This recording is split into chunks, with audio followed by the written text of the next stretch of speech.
Hello YouTube. This is Great Bear 1982. I've got my third video in the Tai Waza series, and I'm going over the idea of body movement. Now we've already gone over rotation, we've already gone over expanding and contracting. Now we're going to actually focus on how we're going to move our body inside of the technique. A lot of the time you'll find that either through not being taught correctly or through not really quite understanding the technique as well as a martial artist should, they commonly will start to rely on just raw power or raw strength or raw speed. I'm guilty of it. I was guilty of it for a very long time. Now that I've learned how to move my body, it has less to do with physical strength and more to do with technique.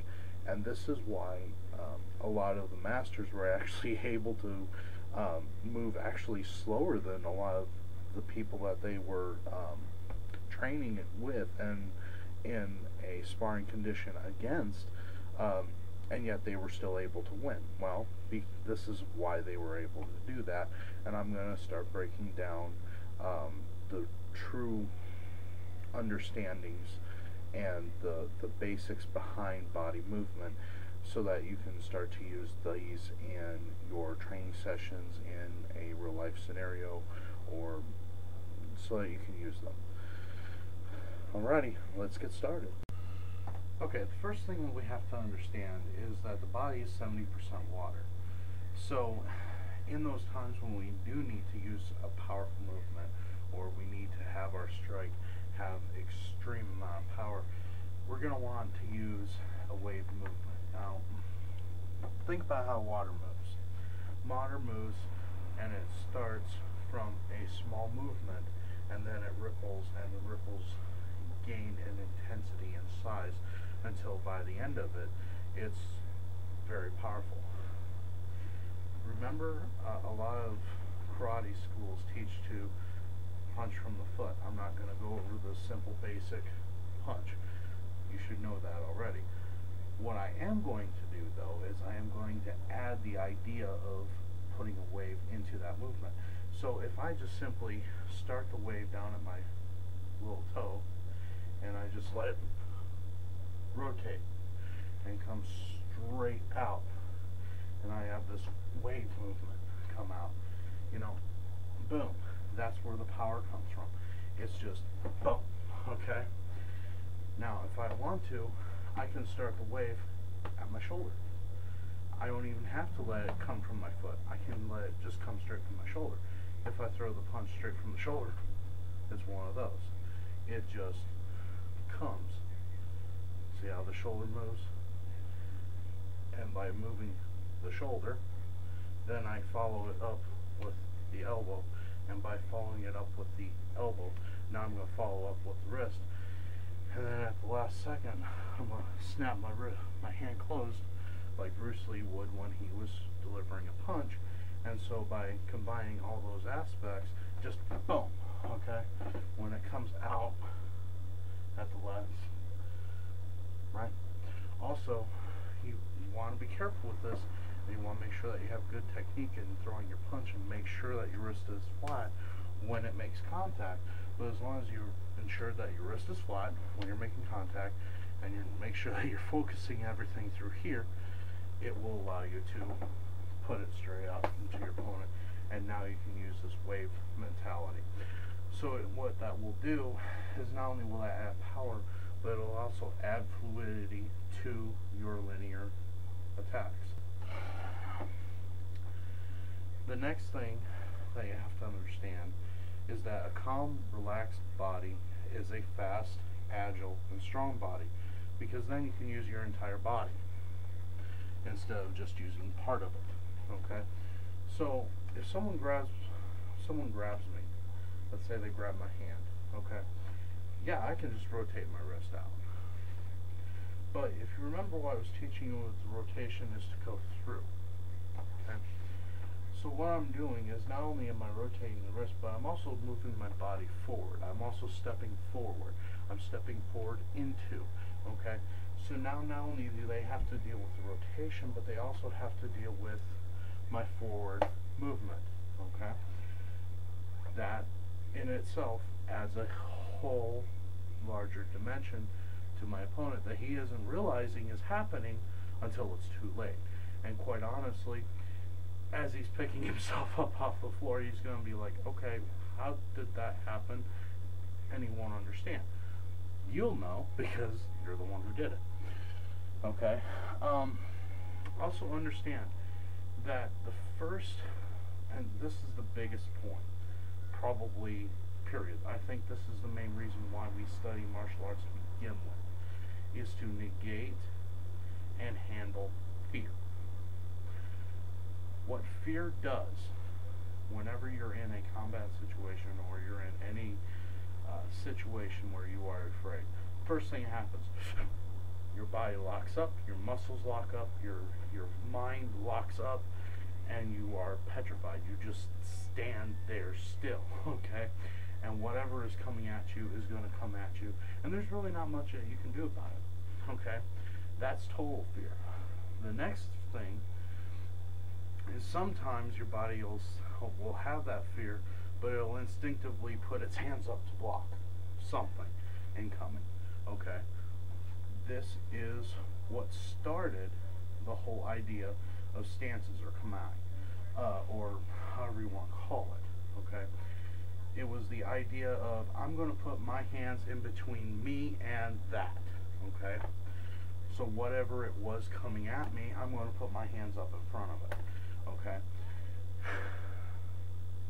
That's good to learn the stances from the start. It's good to learn how to deal with the stances. It's good to learn, okay, I'm going to, get in a fighting stance and I'm going to put my hands up and I'm going to keep them, right? I'm going to protect my center line and keep that away from me.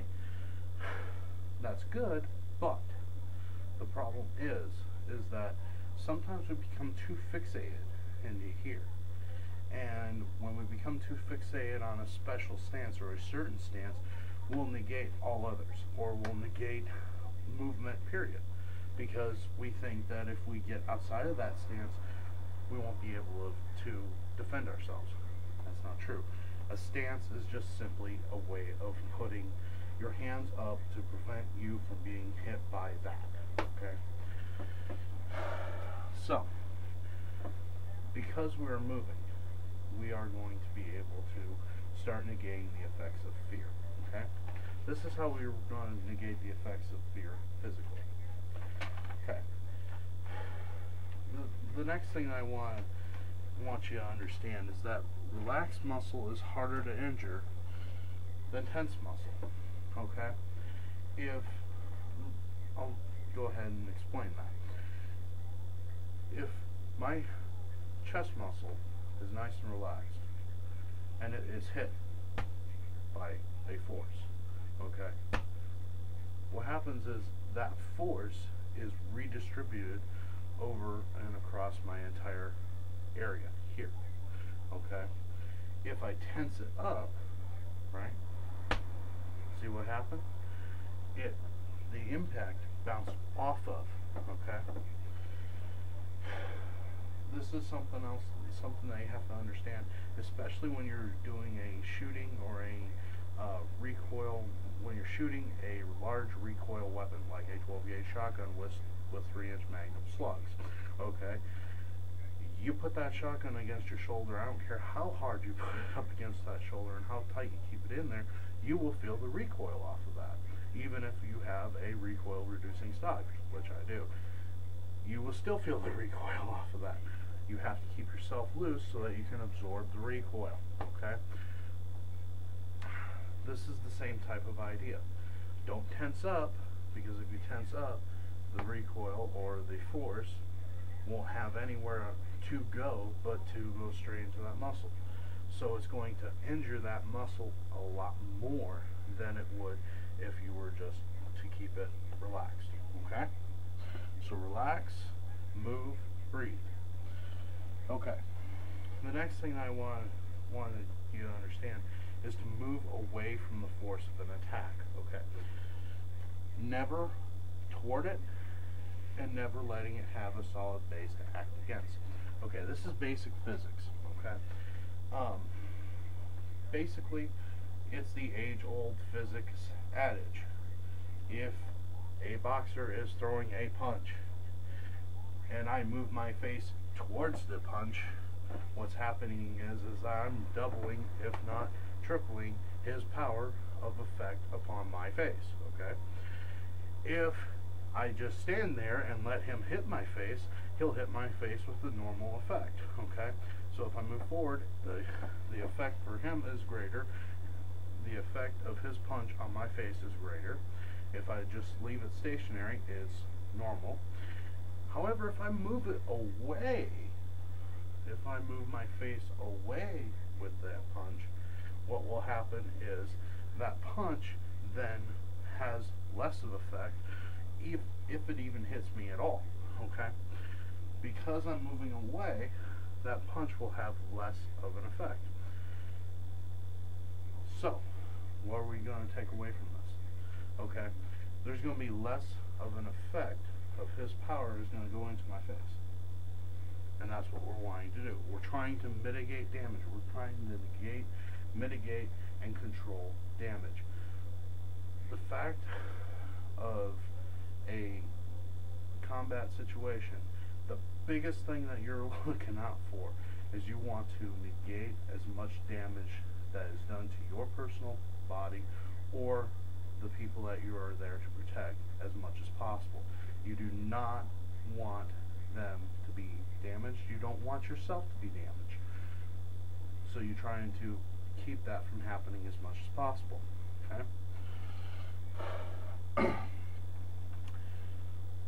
The next thing I'm going to go over is the whole body can move just the same as one part of the body can move. Now let's think about that.